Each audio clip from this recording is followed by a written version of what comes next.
Hi అండి, అందరూ ఎలా ఉన్నారు? Welcome to my channel. ఈరోజు నేను మీకు క్యాష్ ఫే రివ్యూ గురించి చెప్పబోతున్నాను. ఇది నా రియల్ టైమ్ ఎక్స్పీరియన్స్ అనమాట. సో మీతో కూడా షేర్ చేసుకోవాలనుకుంటున్నాను. నాకు తెలిసి మీకు కూడా యూజ్ అవుతుంది.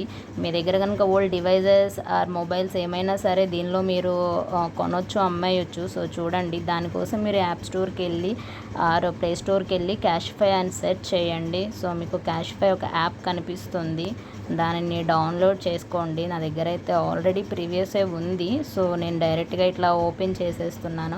ఓపెన్ చేసిన వెంటనే మీకు లాగిన్ చేసుకోమని అడుగుతుంది, mail ID and mobile number అవన్నీ. సో దాన్ని అలా మెయిల్ ఐడితో లాగిన్ చేసుకున్న తర్వాత సెల్ కొట్టాను. సో నేనైతే ఐఫోన్ 14 Pro Max సెల్ చేయాలనుకుంటున్నాను. సో అది కొట్టానమాట. సో మీకు అక్కడ అడుగుతుంది, మీకు ఏ డివైస్ అయితే ఆ డివైజు నేమ్ కనుక పెట్టినట్టయితే అవి కనిపిస్తూ ఉంటాయి. సో జీబీ అడుగుతుంది. సో మనకి స్టార్టింగ్ ప్రైస్ వచ్చేసి 72,030 రూపీస్ చూపిస్తుంది. దాన్ని స్టార్ట్ కొట్టండి. కొట్టిన తర్వాత are you make able to calls అని ఉంటుంది.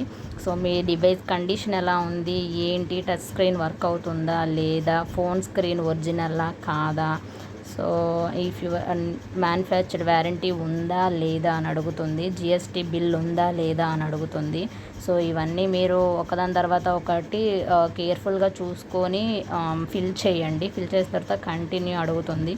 సో ఇక్కడ వచ్చేసి ఫోన్ యొక్క కండిషన్ ఎలా ఉంది, బ్రోక్ అయ్యిందా, స్పాట్స్ ఏమన్నా ఉన్నాయా, స్క్రాచెస్ ఉన్నాయా, డివైస్ ప్యానెల్ మిస్సింగ్ అయిందా, బ్రోక్ అయిందా అని అడుగుతుంది. ఇన్ కేస్ ఏమన్నా ఉంటే వాటిని సెలెక్ట్ చేసుకోండి. నా దగ్గర అవేమీ లేవు కాబట్టి నేను జస్ట్ కంటిన్యూ కొట్టేశాను. సో ఫ్రంట్ క్యామ్ వర్క్ అవుతుందా లేదా, బ్యాక్ క్యామ్ వర్క్ అవుతుందా లేదా, వాల్యూమ్ బటన్, వైఫై వర్కింగా లేదా, ఇవన్నీ అడుగుతుంది. So box with same IMEI number ఉందా లేదా అని అడుగుతుంది. సో అది ఉందో లేదో చూసుకొని మీరు దాన్ని బట్టి కంటిన్యూ చేయండి. చేసిన తర్వాత సో ఫైనల్గా మీకు ప్రైస్ ఇది చూపిస్తుంది అనమాట. సో మీకు ఇష్టం ఉంటే కనుక సెల్ నౌ కొట్టేసేయండి. సెల్ నౌ కొట్టిన తర్వాత అడ్రస్ అడుగుతుంది. మా హోమ్ అడ్రస్కి అయితే పిన్ కోడ్కి పికప్ లొకేషన్ లేదండి. సో అందుకనే వచ్చేసి నేను విజయవాడ పీవీపీ లొకేషన్ ఇచ్చాను.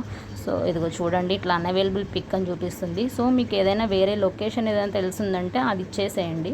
అది ఇస్తే నేను పీవీపీది ఇచ్చాను. సో అదైతే నాకు లొకేషన్ చూపించింది. చూపించిన తర్వాత అడ్రస్ అదంతా నేను అక్కడ లొకేషన్ ఇచ్చేసాను. ఇచ్చిన తర్వాత ఓకే అయిపోయింది. 52,751 ఫైనల్ ప్రైస్. మనం ఇచ్చిన ఫోన్ కండిషను అంతా పట్టి అక్కడ మనకి వాళ్ళు అలాగా రేటు కన్ఫర్మ్ చేశారనమాట. సో అవన్నీ ఇచ్చిన తర్వాత కంటిన్యూ అడుగుతుంది. కంటిన్యూ చేయండి. డేట్ అడుగుతుంది, ఏ డేట్లో అవైలబుల్ ఉన్నారని, టైం అడుగుతుంది. సో తర్వాత లాస్ట్కి వచ్చేసరికి బ్యాంక్ ట్రాన్స్ఫర్ అడుగుతుంది. నేనైతే మా సిస్టర్వి ఇచ్చానండి. ఎందుకు అంటే మళ్ళీ మనం ఫోన్ అమ్మేసిన తర్వాత ఫోన్పే మన దగ్గర ఉండదు కదా. సో సేఫ్ సైడ్ ఉండాలని నేను అదొకటి చూసుకొని తన డీటెయిల్స్ ఇచ్చాను. సో మీరు కూడా అది కూడా కేర్ఫుల్గా చూసుకోండి. చూసుకున్న తర్వాత అకౌంట్ డీటెయిల్స్ అవన్నీ అడుగుతుంది. మీకు ఫోన్పే ఉంటే ఫోన్పేనే ఇచ్చుకోవచ్చు, నో ప్రాబ్లం. అది కూడా ఉంటుంది, యూపీఐ ఐడి. సో లాస్ట్కి వచ్చేసిన తర్వాత మీకు ఆర్డర్స్లోకి వెళ్తే ఇలా పికప్ రిక్వెస్ట్ చూపిస్తుంది అనమాట. ఇక్కడికి మీరు కావాలంటే తర్వాత యాడ్ పేమెంట్ కొట్టుకోండి. ఇంకొకటి ఏంటంటే మీరు డివైస్ నెక్స్ట్ డే ఇవ్వడానికి వెళ్ళిన తర్వాత మీకు ఏజెంట్ ఎవరైతే వస్తారో వాళ్ళు మీకు ఫోన్ డివైస్ ఎలా ఉంది ఏంటి అని మళ్ళీ మొత్తం వాళ్ళు ఫుల్గా చెక్ చేస్తారండి. చెక్ చేసిన దాన్ని బట్టి ప్రైస్ ఇంక్రీజ్ చేయొచ్చు, డిక్రీజ్ చేయొచ్చు. సో అది కూడా చూసుకోండి. ఇష్టమైతే ఇవ్వండి, లేదంటే లేదు. నా వీడియో కనుక నచ్చినట్టయితే లైక్ చేయండి, కామెంట్ చేయండి. ఇలాంటి మరిన్ని యూస్ఫుల్ వీడియోస్ కోసం నా ఛానల్ని సబ్స్క్రైబ్ చేయండి.